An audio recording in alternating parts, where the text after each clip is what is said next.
Today, I just want to express my gratitude to all of you guys who have tagged along on my Phil Is Lost journey. Thank you so much for your support. Know that every single subscribe, like, comment, share means the world to me, so thank you so much. This marks my 40th vlog episode, which means that for about 10 months now, if you can believe that, I've been posting weekly midlife vlog adventures, and I'm still trying to get my bearings with this series, and so I really appreciate you guys who have been tagging along since the beginning.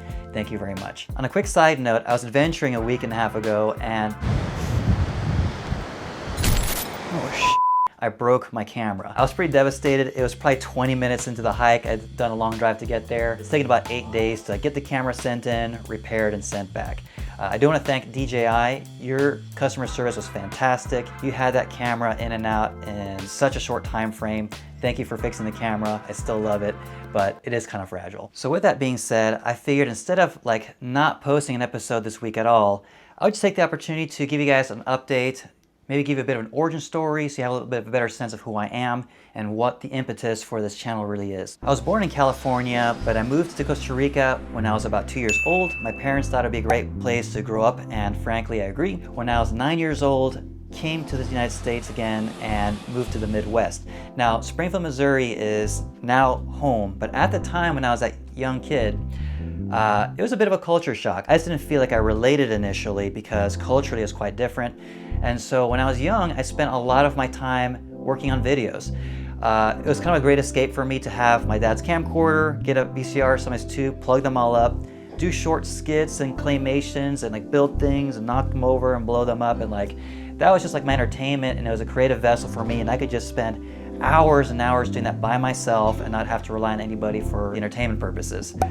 Fast forward 33 years later or so, I'm still very passionate about videography. I really enjoy the process of creating videos, and I thought that this is something that maybe I could continue to pursue. Now, I've got several passions in life. One of them is martial arts, and I'm so fortunate that I get to make a living running a martial arts business. That is just the dream, you know? Yeah. But now I want to see if lightning will strike twice. I want to see if my passion for videography can become something as well. By starting Phil Is Lost, I could take the opportunity to use this channel to do a couple of different things. One is to just hold myself accountable. I realized I had this big problem that frankly I was very embarrassed about, and that's that I had never been on a hike, walk, nothing by myself, and I was in my 40s. I just felt like that's a really big problem, right? I need to get a little more comfortable doing things on my own. So the channel was, on one hand, a way to hold myself accountable as I got better at going out and doing adventures on my own. I'm sure if you guys watched some of the first few episodes, you'll probably sense some of that awkwardness.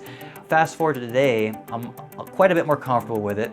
It's not 100% there. I'm super grateful, and I've got a way to justify going out on these adventures that I've always wanted to go on, do them on a regular basis, and not have to, rely on others accompanying me to do it.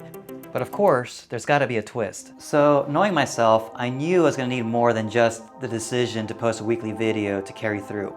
So to anchor myself, I had to set a goal. I'm a goal-oriented person, and if I don't have a goal, things tend to fall apart. So I figured, hey, why not become a YouTube content creator and make that the goal? I mean, getting 1,000 subscribers, 4,000 watch hours in a year, how hard can that be? And boy, was I humbled.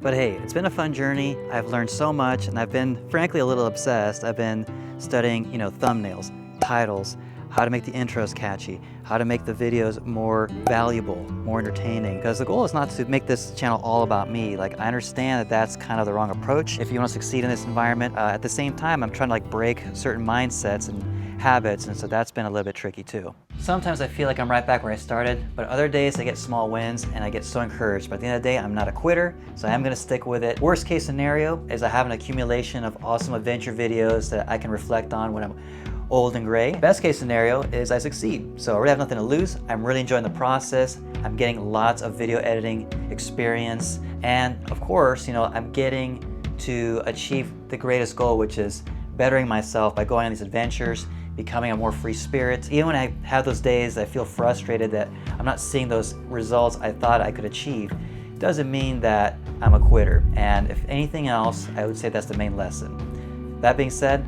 thanks for getting lost with me. I'll catch you next adventure. And so I figured, hey, why not shoot for becoming a monetized YouTube subscriber or content creator, if I can get that right.